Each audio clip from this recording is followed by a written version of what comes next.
What's going on, everybody? It's Jason Talley. Did you know that it's possible for you to not be in control of your life? It's true. But before we get into that, let me talk to you about something. Do you remember Myspace? It was the Facebook before Facebook. It was the Twitter before anybody knew what a tweet was. And it was really the only place that you could go to see your friends' pictures. There was no Instagram. It was your hub, your central location for you and your life. Your top 8 friends were clearly visible, and that changed often, which friendships were made and lost based off of that top 8 list. And all of your interests were on display. Your favorite song played the moment that someone landed on your page. It was the hub for you. It was your central location. Now, we don't just have one central location for online connection anymore. We have more than we can keep up with. I remember when I was a kid, living in Alabama, life was small and slow. And what I mean by that is my days pretty much consisted of school and what I was going to do with my friends after. Tragedy or something dramatic was something that would never really happen, it seemed. And you never really knew what was going on in other people's lives.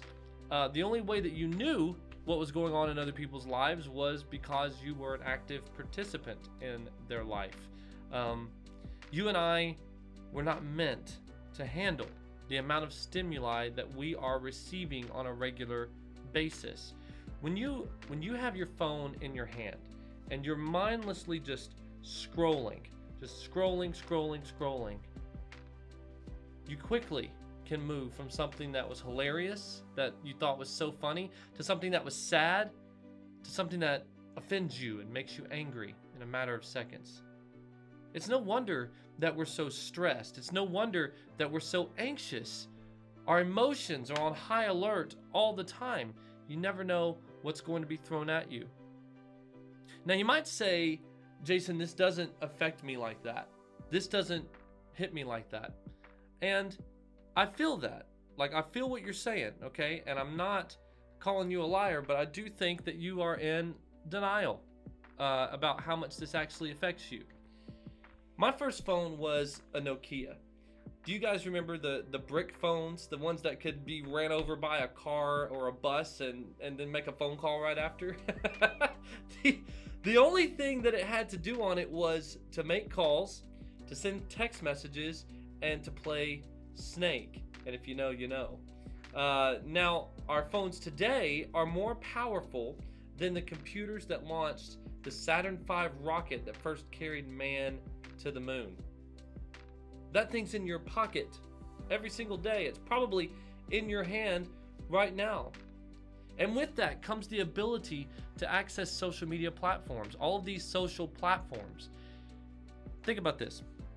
The next time that you're in a public place and you're in a waiting pattern, you're in line somewhere, you're at the DMV, you're sitting at the doctor's office, I want you just to pause.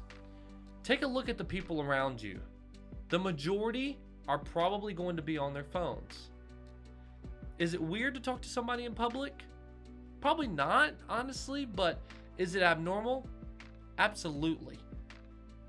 You know, about a year ago, I did something dramatic, I guess you could say. I actually deactivated all of my social media accounts for 6 months.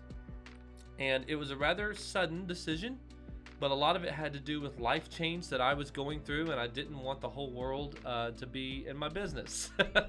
So that was number one.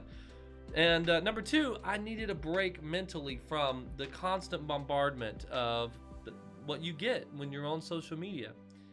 One of the first things that I realized, though, is I had no idea what I was going to do while I was in the bathroom. What do you do? Like, what do you do when you're standing in line? What do you do when you're sitting in traffic? What do you do when you're at the drive-thru? Or what do you do when you're at the hospital or the doctor's office or whatever? You're sitting, you're waiting. Like, what do you do in those moments?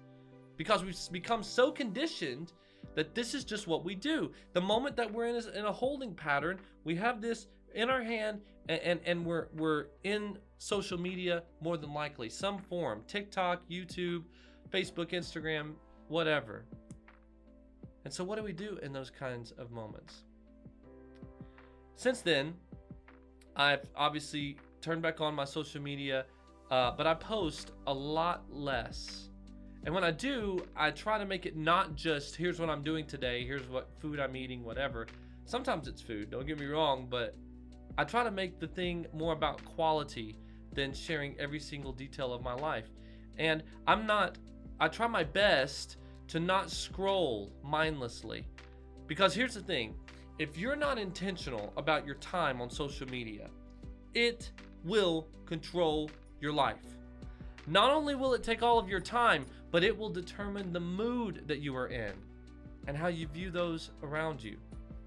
You'll look at people who look like they have it all together, and the truth is they really don't.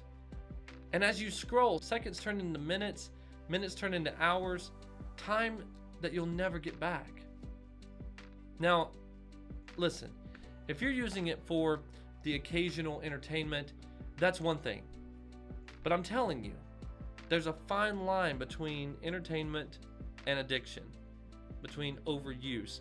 Here's how you can find out, okay? If you're up for the challenge, here's how you can find out if you're addicted to social media and if it's controlling your life. Delete your apps for a day. I'm not saying deactivate your accounts and get rid of Facebook and Instagram and Twitter and TikTok and all that and Snapchat. I'm saying just delete the apps off your phone. Just delete them for a day. Say you're gonna not be on there for an entire day. And then once you do that, if it was difficult, then you got a problem. If it was a struggle, then you've got a problem.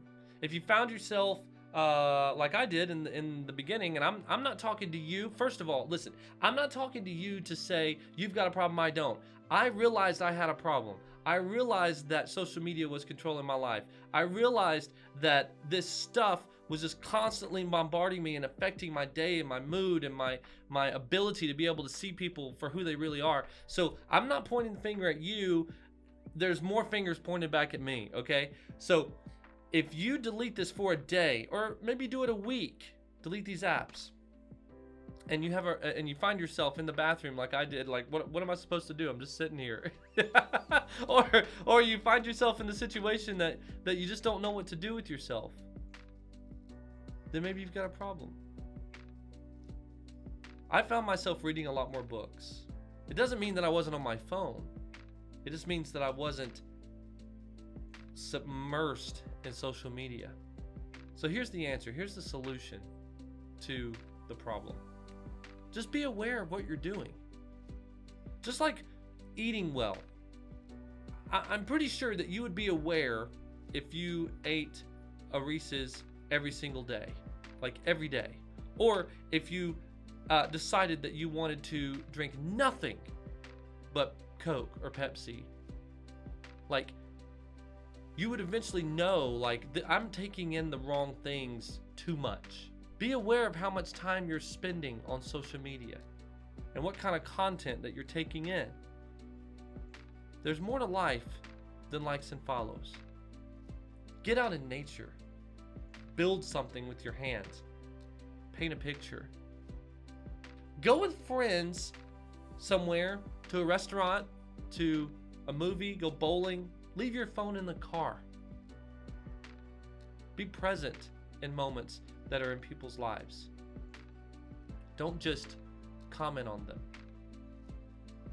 This is what being in control looks like. Knowing what you're taking in, knowing how it's affecting you, knowing when to say no, knowing when to be present. This is what being in control looks like. If you don't know how much you're taking in, if you don't realize how much it's controlling your life, if you don't know how many hours in the day you spend, then you're not in control. Social media is controlling your life. And just like eating bad food, just like, taking drugs, it'll kill you. Don't let it. Don't let your life be wasted. Get out. Do something. Make it count. Listen, subscribe if you are not subscribed. Would love for you to subscribe if you like this video. It would really mean a lot to me. Share it, in fact, if you want. Hit the like button. That helps so much. Get this out there so other people can see it and hear it and know about it. And comment your thoughts on this. Have you noticed that you're not in control in your life? Have you noticed that you don't have the ability to be able to, like, what is your thoughts on this? I want to hear it in the comments below. Share those comments. I would love to know and interact with you in that way. So until next time, we'll see you.